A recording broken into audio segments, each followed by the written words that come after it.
Voici un épisode de Mémoire d'homme. La mémoire est pour l'homme la possession de son travail antérieur.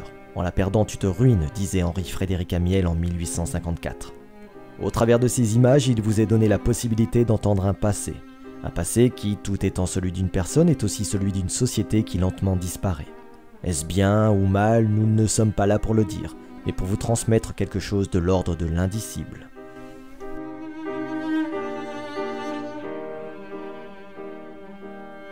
Bonjour les abonnés, fidèles à notre conception chasseur de trésors, nous sommes dans un endroit où il y a un trésor français oublié. Un trésor que nous avons découvert à l'occasion d'une invitation que nous avons reçue de la part de Didier, qui est propriétaire ici dans le Bordelais, pour faire une visite d'une carrière. Une carrière que vous avez pu voir d'ailleurs au travers d'une vidéo qui est déjà sortie. Ce trésor, moi, m'a frappé, pourquoi? Parce que je suis relié à ce trésor par ma propre propriété, où mon père avait découvert que au XIXe siècle, les propriétaires anciens de cette propriété se servaient d'un bélier pour l'alimenter en eau, la propriété. Et moi, ça m'a frappé parce que c'est quelque chose que j'ai finalement jamais vu. Je n'ai pas pu avoir accès à ce bélier quand j'étais enfant. Or, je suis tombé nez à nez avec ce bélier, et moi, j'ai voulu en connaître un peu plus. Quand j'ai appris un certain nombre de choses sur ce bélier, eh bien, on a demandé à Didier de nous en parler. Et bien, c'est ce qui va se passer dans cette vidéo. Donc, on se retrouve avec Didier qui va nous expliquer, grâce à une maquette qu'il a fabriquée lui-même, comment le bélier est utilisé. Oui, bon, ben voilà, un bélier hydraulique, c'est une machine qui est faite de fonte et de bronze, qui a été inventée il y a déjà pas mal d'années. On va voir après par qui et quand. Surprise. Et je vais quand même tout de suite vous présenter ma maquette. Comme ça, vous allez comprendre l'utilité de cette machine-là. Voilà, c'est une machine qui est un élévateur d'eau, ce n'est pas une pompe. Parce que dans le mot pompe, il y a la notion d'aspiration. J'aime pas qu'on dise pompe à bélier ou pompe bélier, comme je l'entends souvent. Ça s'appelle un bélier hydraulique. Tout simplement, c'est un élévateur d'eau. Il ne peut pas aller pomper l'eau dans un puits, il ne peut pas aller pomper l'eau des gouttières du toit. Il lui faut une source qui est au-dessus de lui, qu'on voit ici. Donc, vous voyez ma maquette, j'ai une petite rivière qui fonctionne en permanence, là. Et on vient chercher l'eau ici à la source, le bélier est en dessous, et il va remonter l'eau ici sur le château d'eau là-haut, et ça coule ici à la fontaine. On peut imaginer que ça alimente un village, etc., des fontaines publiques. Voilà. Et sa particularité à ce bélier, c'est d'utiliser comme force motrice l'eau, tout simplement de l'eau. C'est la même eau qui lui sert de force motrice, et c'est cette même eau qui va remonter vers le château d'eau. Donc c'est une machine qui se passe complètement d'énergie fossile, de charbon, électricité, pétrole, etc. Il est quasiment autonome, on ne peut pas dire 100% autonome, puisqu'il lui faut de l'eau d'une source quand même. Donc c'est pas magique, il va chercher l'eau quelque part. L'énergie, c'est l'eau de la source. Voilà. Alors, vous allez peut-être me dire le contraire, mais j'ai entendu dire que c'était romain et que même il y en avait une à Versailles. Est-ce que c'est vrai? C'est complètement faux.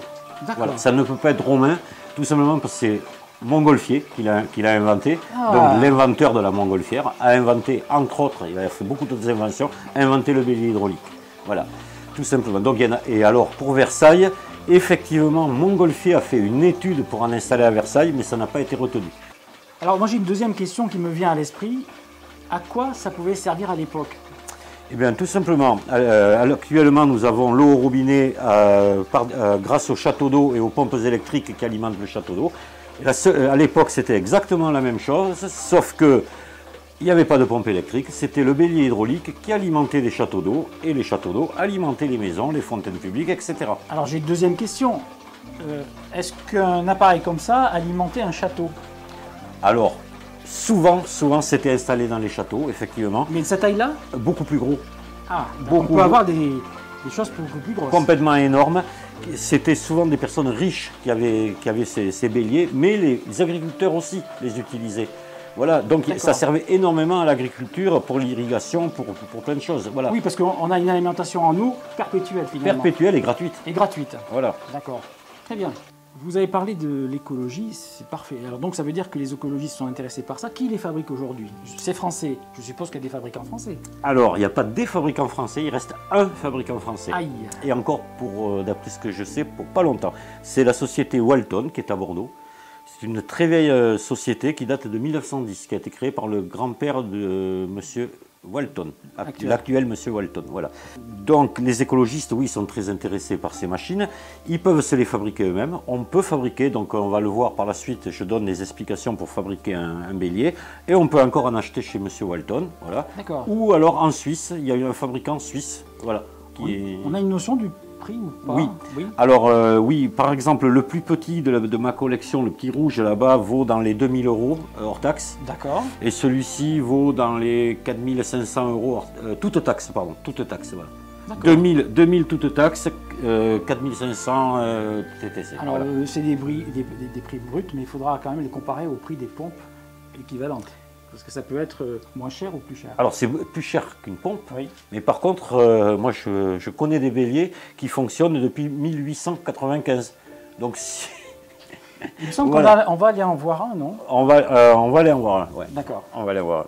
Allez, on se retrouve sur le terrain pour venir voir d'ailleurs la toute dernière fabrication hein, ouais.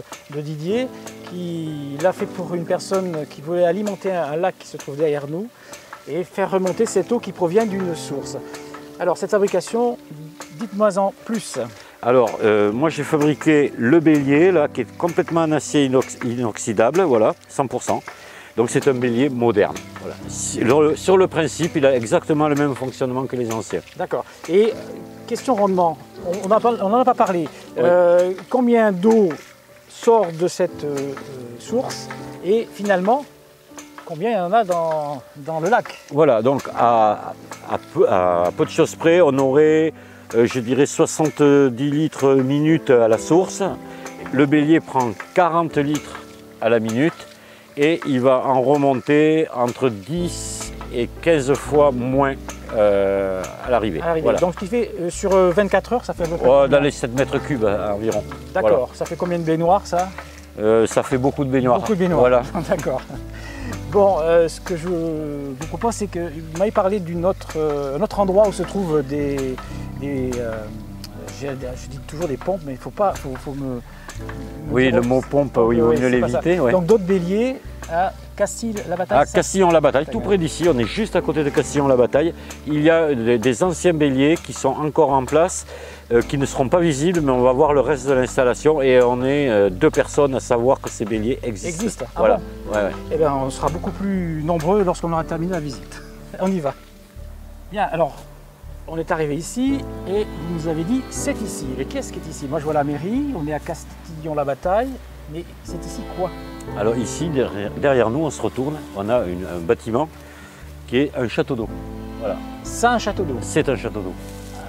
Je voyais ça beaucoup plus haut, un petit peu une forme un peu triangle inversé. Oui, c'est une citerne alors? C'est une citerne, mais elle va travailler comme un château d'eau. D'accord. Voilà, ce qui fait qu'elle se remplissait. D'ailleurs, on voit, il y a des trop-pleins qui sont derrière, les 2 tuyaux ce sont des trop-pleins. Oui. Voilà. Une fois que c'était plein, ça coulait par là, ça venait se revider dans la rigole et ça repartait à la rivière. Voilà. La fonction? La fonction, ce château d'eau alimentait 40 fontaines publiques qui étaient un peu partout dans la ville. Il partait de là des tuyaux de fonte, certains sont encore présents d'ailleurs. D'accord. Et ça venait donc un peu dans tous les quartiers, dans toutes les rues, alimenter la ville en eau avec 40 fontaines d'eau potable. D'accord. Voilà. Et il reste des fontaines? Il en reste une. Oui. Et ce château d'eau, bien sûr c'est là l'intérêt du reportage, était alimenté par 2 béliers hydrauliques énormes, des béliers pompes, voilà. Qui se situent par là-bas, je pense. Qui sont très proches de la Dordogne et de la rivière, voilà. On va aller voir cette dernière fontaine alors. On y va. Bon ben voilà, c'est ici. C'est ici que un des béliers est installé. Voilà. Ça, derrière là? Derrière, oui. On voit que ça a été muré. Ah oui, on voit une nouvelle maçonnerie là. Ouais. Voilà. Et là, c'est ce qu'on appelait une grotte à bélier et le bélier est toujours dessous. Voilà. D'accord. Donc il était alimenté par des fontaines qu'on voit là, qui n'étaient pas à l'époque ici, qui sont maintenant, qui ont été recanalisées vers la rivière. Il y en avait 12 comme ça qui alimentaient les béliers. Alors juste une question, quelle est la taille de ce bélier? Parce que j'ai Alors, l'impression que c'est pour alimenter 40 fontaines, il faut quelque chose. Voilà, c'est un très gros bélier, c'est un bélier de marque Durozois qui doit faire à peu près, d'après les plans que j'ai, ma hauteur. Voilà, une cloche comme ça. Oui. Et c'était des béliers pompes, c'est-à-dire qu'ils actionnaient une pompe. Ils étaient eux-mêmes, l'eau motrice était non potable, c'était toutes ces fontaines qu'on voit là, il y en a plusieurs en haut encore, donc en 12 en tout, qui faisaient fonctionner le bélier. Et ce bélier, lui, actionnait une pompe qui pompait l'eau potable d'une source qui est juste ici à côté. Ah oui, qu'on a vu juste Voilà. en haut là. Et donc c'est cette eau potable qui était remontée sur le château d'eau et distribuée dans toute la ville. Eh bien nous on a terminé, on va retourner chez vous pour finir les explications. Alors Didier, merci pour cette visite, c'était extraordinaire. Moi j'ai adoré cette découverte sur le terrain. Alors du coup, j'ai une question qui me vient à l'esprit. Si un de nos abonnés nous contacte pour nous dire « j'ai dans mon jardin un objet qui ressemble étrangement à ce que vous venez de présenter. J'ai envie de le faire marcher. Qu'est-ce qu'on peut faire? Qu'est-ce que vous pouvez nous proposer ?» Alors, ce qu'il faut savoir, c'est qu'un bélier, c'est quasiment inusable. C'est de la fonte et du bronze, donc il n'y aura pas de problème en principe pour le remettre en route. Même très usé, très bouffé, on arrive à les remettre en route, à les restaurer. C'est déjà une bonne nouvelle. Voilà. Donc après, il y a des questions qui se posent. Est-ce qu'on est capable de le faire? Si on est capable, ben, à ce moment-là, il suffit de me contacter, je donnerai des conseils. C'est pas un problème, j'ai l'habitude de le faire et je le fais avec plaisir.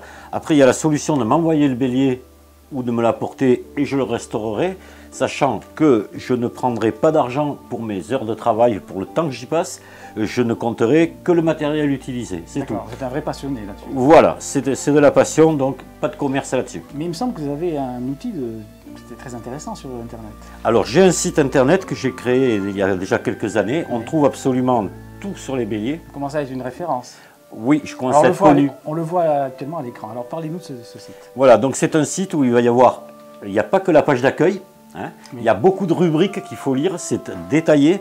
Comment on restaure un bélier, comment on en construit un, parce qu'il y a un tuto pour construire soi-même un bélier, ce que j'appelle le bélier du bricoleur, mais ça fonctionne. Il y a beaucoup d'autres rubriques aussi, de liens vers d'autres personnes qui s'intéressent au bélier, vers des sites. Enfin, il y a de quoi vraiment lire, mais surtout, je le dis aux gens, il ne faut pas s'amuser à regarder que les images, il faut lire. Et après, quand vous avez bien lu tout ce qu'il y a sur mon site, là, vous m'appelez. Et là, je vous conseillerai sans problème. Bien, écoutez, on a parlé du passé. Cocorico, ça date de la fin du XVIIIe siècle. Mais je suis très étonné qu'aujourd'hui, on en est si peu. Alors, quel est l'avenir de cet appareil finalement? Pardon, est-ce que c'est un avenir qui est qu'en France? Non. Voilà. D'abord, on va reprendre voilà, la question au début. Si peu, non, il y en a beaucoup de béliers, il ne faut pas croire. Mais ce cas, on ne le sait pas. Il y a énormément de béliers, pas qu'en France, dans le monde entier. Donc, comme je le disais, il reste 2 fabricants en Europe, un en France, un en Suisse. Mais dans le monde, il y en a d'autres, notamment en Amérique du Sud. Il y a un fabricant qui fabrique la copie du bélier Walton. En Amérique du Sud, il y a énormément de béliers artisanaux. Oui. Et là-bas, l'Asie, l'Afrique. Voilà, ce sont des pays qui sont très demandeurs. Et puis l'avenir, mais je pense qu'il y en a un, parce qu'il y a quand même un gros mouvement écologique en ce moment qui prend de l'ampleur. Et si cette machine-là ne représente pas vraiment l'écologie, ben là, ça serait, hein, c'est vraiment l'exemple. Si on fait l'impact carbone d'un bélier, d'accord, on va dépenser beaucoup d'énergie pour le fabriquer, mais vu que ça tient 150 ans, oui. Voilà, l'impact carbone est dérisoire. De plus, il ne consomme pas d'énergie fossile, comme je l'ai déjà dit. Voilà. Donc oui, il a un excellent avenir, j'en suis persuadé. Eh bien, on espère que parmi nos abonnés, des personnes vont s'intéresser à cet objet.